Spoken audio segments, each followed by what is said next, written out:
Igbo bụ nze moze kinekwa mọnụ n'ụbọchị nke tata biko na enwere very big and shocking news na-efegharị na social media. Azụkwa m ohere abụọ na-asị biko ọ bụ na subscribe na our channel biko gbaba ahụ just well also with DJ subscribe on our channel because na okwu anụnwa bụ okwu dị oke mkpa. This young lady now na phone screen afia bụ gịnị? Afia bụ Jennifer Chisom. Afia bụ Jennifer Chisom. It was said that on this day, because na the invitation card them naka here suggests that na the invitation card na wedding here with Honorable Celestine Odigbo was supposed to hold on the January 9 Friday, being January 9. Kekwesi megine ka the wedding kwesi hold. Man, according to multiple sources, na kango ka the news were bata na our table. As a missing person alert, Anambra bride disappears on wedding day. Anambra bride disappears on wedding day. Tragedy and confusion has struck in Anambra State today, Friday, 9th of January 2026.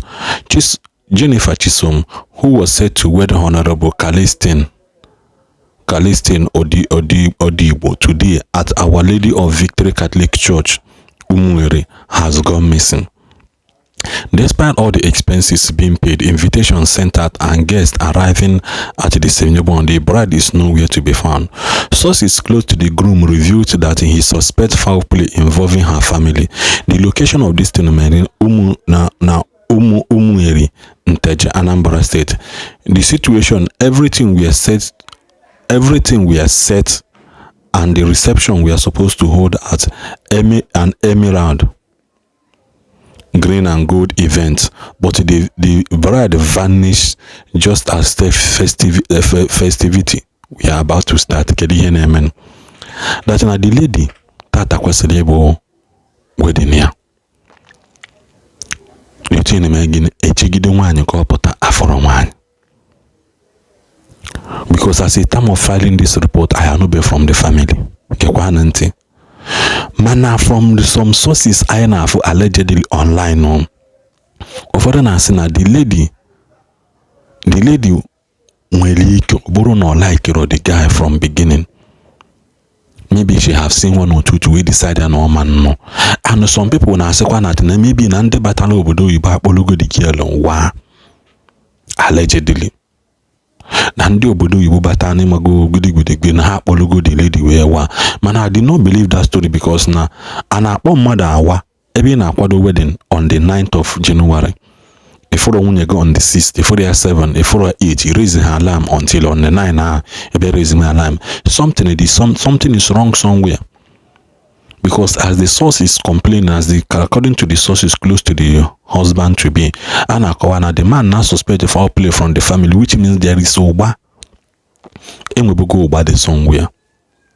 That is, but maybe the family does not like him, or maybe the family will only hatchwork at the girl or no. Mana kede kuni is happy calling God down to the very moment of Abamakuko.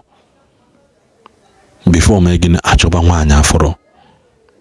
Because now this thing this kind of attitude discourage so many young men actually no one. Ayaki go at least onye ka anya agbamakwụkwọ o yemego akụ aka n'ụzọ omego o yemechago those things mee ma traditional wedding mee ma ịkụ aka n'ụzọ una na-aghọta onye kwadoro ịgba akwụkwọ because ka okwu anụnwa si iliwe wedding. That means if the guy is suspecting foul play from the family, which means there is foul play from the family, mana any they cannot go from the girl. Because as a time of filling this report, the family have not spoken, the guy has not spoken, the girl have not spoken. Because he didn't know online but speculations. So the man, being a man, he went ahead and filed a police report. Or else Jennifer Chisom missing from Egbengwu village Nteje in Oyi local government area of Anambra State. If you have any information, please call 070-1599-6757 or 070-3966-1612 or 090-4703-0090. I repeat. Also, if you have any valid information, call 070-1599 6757 or 07039661612 or 09047030090 or report to any nearest police station. Now, I will also have to come and blame the girl in one way or the other. Nobody should rule anything beyond the human explanation here. Obono kidnapping Kemelia. The family of the girl should come out, call Omo or Kosale the guys who can Munyage, I know Kwanuzana Bia a kidnap where. Or na we did not know it to so time. Na I chose work and work in Nwanya, but no one knows I do salon Magiconwa. Or when the girl pata. What the guy said na this na man work zikwa bekwa na keme refund. Man, I trust social media that now in a daytime or two I have the complete side of the story. Can we make a compare here to some of the things I could, because now you may not live or no stone will be left untouched here. No stone will be left untouched because Obukwana the fault is in the girl naka. There is no value the reason may you step away from the day of your marriage you were papa. Obukwana the family cause Imana the family I like roge. A reasonable people can say be making a car resolve oku or do a resolve why or them when with a post na this channel when with a post why many people around why from Imo State. That video 2 years ago. The same thing okwa. Gidi aki go mbose wedding. The family say the guy na bia na ha man nozekwa. Na ha man nozi my invitation card o my event akwugolo ogwu ya o ma ega gift ayi nyande bia wedding no souvenir akwohi na akpia. All those things gini has been done. Imala na ihe man work gwa ndaba nda from beginning gwa ha na man work. Because as this case stands now, onye buluze bibia kwa okwu bo nya ye believe. Ama mka social media sa alolo. Obuna the girl put na asi okay na nekwa ima go buputebe chat buputebe those things. They will not have to blame her. Okay, they will not have to believe her. Blame the guy. Because now this oku kaya pata, I'm trying to hit all angles.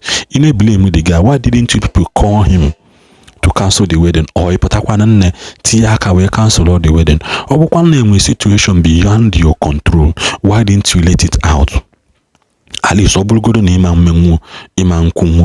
are at least confide in one or two.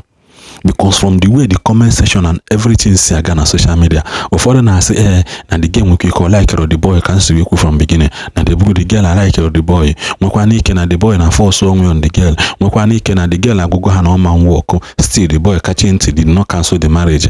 She decided to do it on her own way. You doing it on your way, not showing up on that wedding day.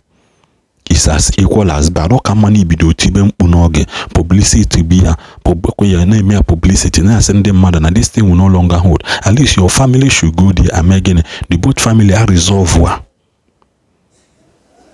Because as it stands now, on what can I like more confusion name because now if you did not treat this issue well according to when the story will come out, that means now something is wrong somewhere. And we should not blame all angle. Kaichelugudu mbodi full story pata akamboka nwannu nwokonye na agbaso ozi so biko chere na aka chere na this topic ka ọ dịkwa na mgbe ọzọ.